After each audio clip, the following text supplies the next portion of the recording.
Hi, I'm Sherelle and I run Muse and Momentum, a community wellness organization where I plan one event a month. I went from having 0 people at my very first event to my most recent event just 3 months later being sold out. If you've ever wondered how to plan a community event but didn't really know where to start, this is how I planned mine from scratch. I've learned that events don't just come together, but they're planned intentionally from the idea stage to the day of logistics. Today, I'm walking you through my exact process, how I choose the concept, how I think about budget, how I lock in a venue, and how I make sure the event actually feels cohesive. Okay, first and foremost, everything starts with intention. I don't start with a venue, I don't start with vendors, I literally start with a purpose. I ask, what experience am I trying to create? Who is this for?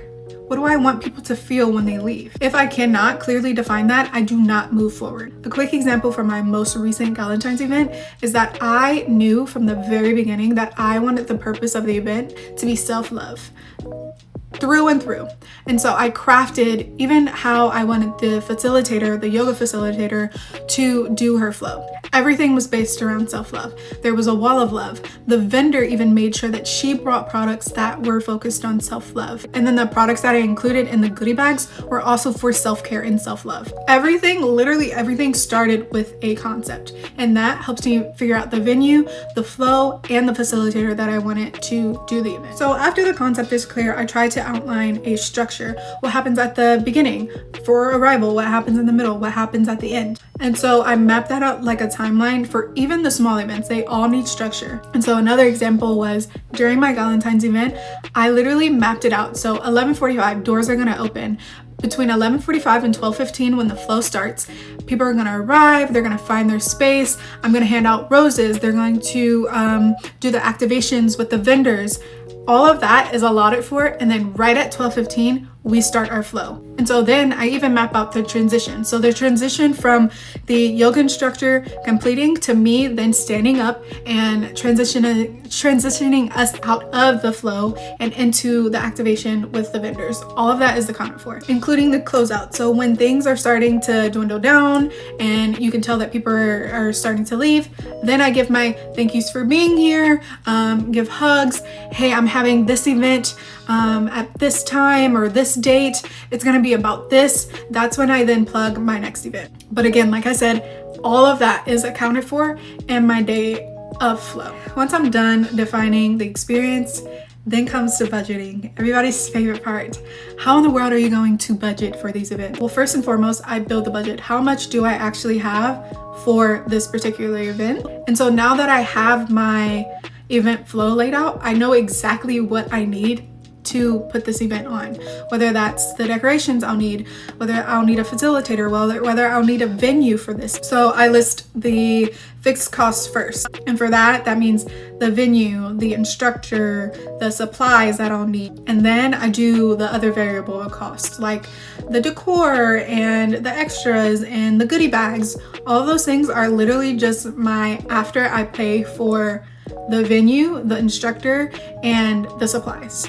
For example, I knew that I would need a much bigger budget for my Galentine's event because of the supplies and the venue, how big I wanted the event to be. And then in my January event, the purpose was it was a lot more intimate, it was a lot smaller. So I knew that I wouldn't need to spend that much money on an event space. I knew I wouldn't need to spend that much money on supplies. That is why it's super important to get clear on the purpose and the intention and the flow of the event before you pay and budget anything. Okay, so now that I've done my budget and everything, now it's time for me to select a venue. And so as I mentioned before, I choose the venue based on the experience or the needs of the event. And so I look at the layout, the accessibility, meaning how are people going to get to the room that the event is in, what the lighting is like, and what's included and what I needed to bring. I do find most of my event spaces on Peerspace, whether that means I find the event there and then I go and maybe like Google it to see what their actual prices are. That's a plug. Sometimes it is a little bit cheaper to find like a website or even an email, reach out to them directly rather than paying for Peerspace and paying Peerspace fees and all of that. I bring up Peerspace because a lot of times you can do add-ons for your event. And so say I needed like 3 tables and 5 chairs for an event.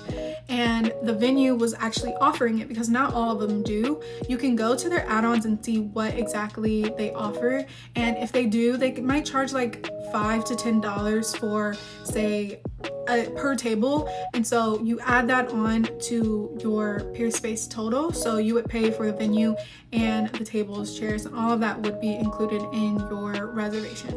And so I always reach out to the host first to make sure that they can actually accommodate what it is that I'm looking for. And because, again, I was very specific about the flow and the process, and I have all of that together already, it's very easy for me to reach out to them and tell them exactly what I need and what I'll be using the venue for. And they'll either come back and say, this isn't something that we can accommodate, or yeah, we can definitely accommodate something like this. But I have also used Tag Venue, and then like I said, I've used Google and like Instagram to reach out to people via email, just people that I like knew in the community, or studios that I knew in the community that could possibly maybe even give me a discount, or like I can offer to make content for your venue that you can post and give me a little discount. So now that I have my venue and my budget and my purpose, now I can figure out who I want to partner with and collaborate with. And so if I am bringing in partners, collaborators, sponsors, I always try to make sure that they actually align with the purpose and intention of the event. Not every collaboration makes sense. For instance, for my January event,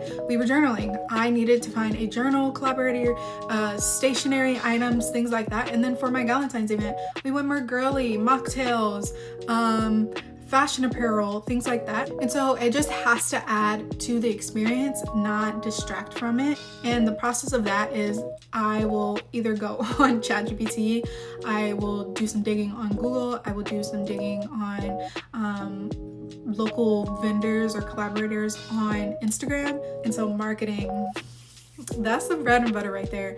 You absolutely need a marketing plan. So I actually use a preview app, and I literally go in and plan all of my content that I want to post for the event, whether that be, okay, I know that I have a sponsor for this event, I'm gonna have to make a sponsorship post. I know that I have a partner for this event, I'm gonna have to make a partnership post. All of that would have to go into my marketing plan, because that has to be a post. It's not just posting the flyer for your event and then hoping that it's gonna ride. I also try my very best to promote the transformation. So what are you gonna get out of the event?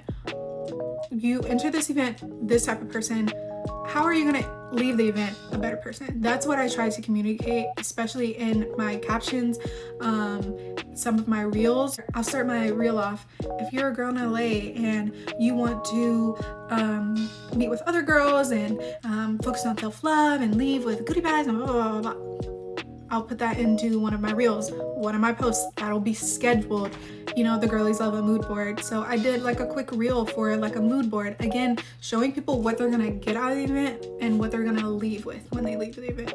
I also try to make sure that I promote early so that I can do early bird tickets. If tickets are a little bit cheaper, people are more inclined to buy your ticket quickly, and that's how you get those super early tickets, because if we're being honest, people buy their tickets about a week before the event.